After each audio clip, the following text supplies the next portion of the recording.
Global warming के लिए चिंता करती है। आप भी यहां बैठे होंगे तो इस बात करने का बड़ा मजा आता होगा। तो मैं आज खास आपका क्लास लेना चाहता हूं ताकि आप दुनिया को समझा सको हम कौन लोग हैं। पता नहीं सारी दुनिया क्लाइमेट के संबंध में हमें गालियां देती रहती है, बर्बाद करने वाले लोग हमारा जवाब मांग रहे जी। अगर प्रकृति की सबसे ज्यादा सेवा किसी ने की है तो भारतीय समाज ने की है। हम वो लोग हैं जो नदी को भी मां कहते हैं, पौधे को परमात्मा कहते हैं, छोड़ में रण छोड़ ये हम कहते हैं। और हमें ही दुनिया समझा रही कि ये करो वो न करो। भारत ने अपनी भूमिका स्पष्ट करनी चाहिए दुनिया के सामने।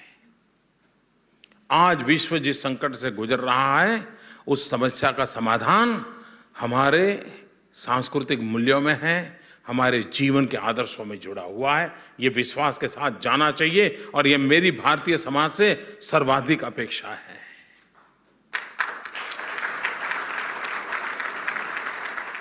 हमारे यहां महिलाएं जितना व्रत करती हैं हिंदुस्तान में, सारे व्रत देख लीजिए, प्रकृति की पूजा होती है। वो प्रकृति का सम्मान करना ये हमारे यहां संस्कार में होता है। हमारे यहां बच्चा बालक पत्थर बिस्तर से नीचे उतरता है, उसके माँ उसको सिखाती है कि पहले पृथ्वी माता की क्षमा मांगो अपना पैर रखने से पहले, कि मैं माँ तुझे दुखी कर रहा हूं, मैं अपना पैर रख रहा हूं, माँ पहले पृथ्वी माता को प्रणाम करो फिर पैर रखो। ये हमारे संस्कृति और संस्कार में पड़ा हुआ है। जिस समाज ने इसको संजोया हुआ है आज विश्व को हिसाब देना पड़ रहा है। सूर्य के 7 घोड़ों के रथ की कल्पना, सूर्य को शक्ति रूप में मानना हमारे यहां माना गया। जगदीश चंद्र बोस ने वनस्पति में जीव होता है ये कहा, उसके बाद ही वनस्पति में जीव आया, ऐसा नहीं है। हम हजारों साल से पौधे में परमात्मा है ये देखने वाले लोग रहे हैं। कहने का तात्पर्य है कि इस विषय में हमारी अपनी मास्टरी, हमारा सामर्थ्य है। हम दुनिया के जवाब देने लोग नहीं हैं, दुनिया का जवाब हमने मांगना चाहिए कि आप हैं जिन्होंने प्रकृति को तबाह किया है। हम वो लोग हैं जो मिल्किंग ऑफ नेचर में मानते हैं, एक्सप्लॉयटेशन ऑफ नेचर उसे हम क्राइम मानते हैं। और इसलिए दुनिया जिस संकटों से गुजर रही है उसके सामने हमारा तात्विक ताकत है खड़े रहने की, लेकिन जो समस्या है उसका समाधान भी ढूंढना पड़ेगा। भारत ने एक बहुत बड़ा इनिशिएटिव लिया है रिन्यूएबल एनर्जी का। जर्मनी इसमें आज एक मॉडल है, खास करके सोलर एनर्जी में। भारत ने 175 गीगावाट रिन्यूएबल एनर्जी का टारगेट तय किया है। भारत में गीगावाट शब्द पहली बार आया है। हम मेगावाट के ऊपर सोच नहीं पाते थे, पहली बार ये 10 महीने में मेगावाट से गीगावाट सोचना तो शुरू कर दिया है। इतना काम तो कर लिया है।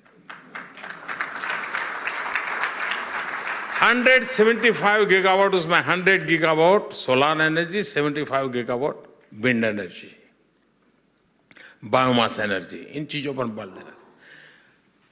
क्यों न जर्मनी की कंपनियों को जो कि इस फील्ड में लोग, सोलर मैन्युफैक्चरिंग सेक्टर में हमारे लोग क्यों ना आए। इतना बड़ा स्कोप है वहां बिजनेस का। हम सोलर पैनल मैन्युफैक्चरिंग की दिशा में क्यों ना जाए। हम सोलार को और चीप करने के लिए इनोवेशंस में कैसे जाए। यहां जर्मनी में रहने वाले हमारे लोगों की इसका एक्सपीरियंस है। आप अपने अपने एक्सपीरियंस को हिंदुस्तान के साथ साझा कीजिए और स्पष्ट एरिया है काम करने के लिए। कोई बाहर से ढूंढने जाना पड़े ऐसा नहीं है। हम इसका फायदा कैसे उठाएं। और मैं समझता हूं कि ग्लोबल वार्मिंग, आजकल हम सुनते हैं रीयूज एंड रिसाइकल। मैं समझता हूं हमारे यहां हमारे डीएनए में है रीयूज एंड रिसाइकल, हमारे डीएनए में है, लेकिन दुनिया हमको पढ़ा रही है। आपने देखा होगा अपने यहां गांव में घर में दादी माँ रहती है, कपड़े पुराने हो जाए तो उसमें से ओढ़ने के लिए वो बना लेती थी, क्या बोलते उसको, रजाई, रजाई बना देती थी, हैं? वो रीयूज हुआ कि नहीं हुआ? अच्छा, वो भी फट जाए तो फिर उसमें से कपड़ों को खोल करके झाड़ू पोता करने के लिए उपयोग कर देती है, हुआ कि नहीं हुआ?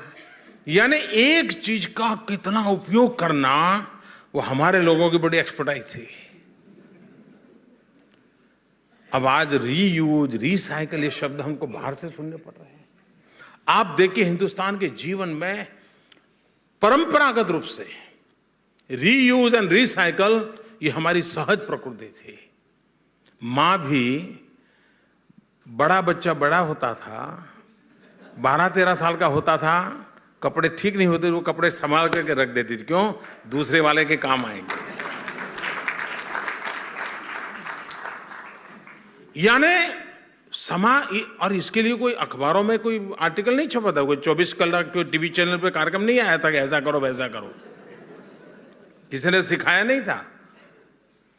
ये सहज प्रकृति थी। लेकिन मैं हैरान हूं, हमने अपनी बात दुनिया के सामने सीना तान करके रखी नहीं, और विश्व हमको डांटता रहा कि कार्बन एमिशन कम करो, कार्बन एमिशन करो, जबकि पूरे विश्व में पर कैपिटा देखा जाए तो हम लोएस्ट हैं, लेकिन फिर भी जवाब हमसे मांगा जा रहा है। हम विश्वास के साथ खड़े हो जाएं तो क्लाइमेट, ग्लोबल वार्मिंग, इन सारे विषयों को हम दुनिया को रास्ता दिखा सके, उस ताकत के साथ हम आगे बढ़ना चाहते हैं। COP21 की मीटिंग अक्टूबर में फ्रांस में होने वाली है, सारी दुनिया का ध्यान है, लेकिन हम उसका एजेंडा सेट करेंगे। मैं आपको विश्वास दिलाने आया हूं, भारत एजेंडा सेट करेगा।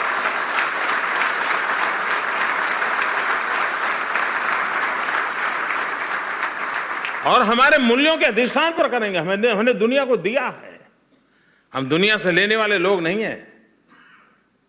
हम तेन तकते न भूंजी था, इन आदर्शों से पैदा हुए हैं। ईट, ड्रिंक एंड री मैरी, इस परंपरा हमारी नहीं है। हमारी परंपरा है तेन तकते न भूंजी था, तेन तकते न भूंजी था। जो परंपरा से हम निकले हुए लोग हैं, हम दुनिया को देने के लिए पैदा हुए। हमारी हजारों साल का इतिहास रहा है। इस विश्वास के साथ भारत एक नई ऊंचाइयों को पार करे।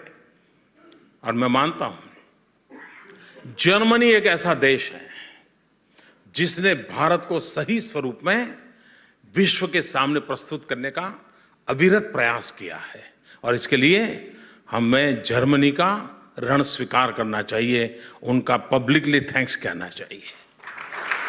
मैक्स मुलर से लेकर के कितने ही महापुरुष देखिए, कितने ही महापुरुष देखिए। एक जमाना था यहां पर रेडियो न्यूज संस्कृत में हुआ करते थे, जबकि भारत में नहीं होते थे, क्योंकि वहां पता नहीं वो सेकुलरिज्म का ऐसा तूफान खड़ा हुआ है कि उनको संस्कृत सुनने में भी सेकुलरिज्म खतरे में पड़ जाता था। भारत का सेकुलरिज्म इतना कच्चा नहीं है कि कोई भाषा के कारण वो हिल जाए। गहरी चट्टानों पर खड़ा हुआ हमारा सर्वपंथ समभाव का, सर्वे पे सुखिनः सन्तु सर्वे सन्तु निरामया सर्वे भद्राणि पश्यन्तु मां कश्चित् दुख भाग भवेत्, इस महान आदर्शों को लेकर के हम चले हुए लोग हैं। वो इसे हिलने वाले लोग नहीं है।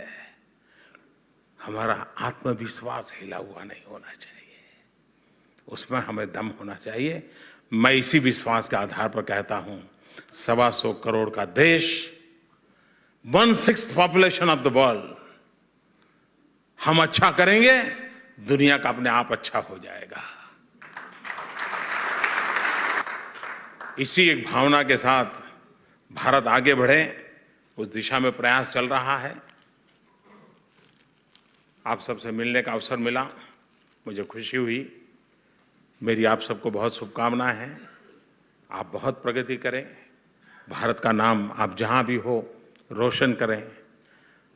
और मैं आपको एक विश्वास दिलाता हूं, आपका पासपोर्ट का रंग शायद बदल गया होगा, लेकिन पासपोर्ट के रंग बदलने से हमारे रिश्तों के ताने बाने को कोई असर नहीं होता, ये आप विश्वास कीजिए।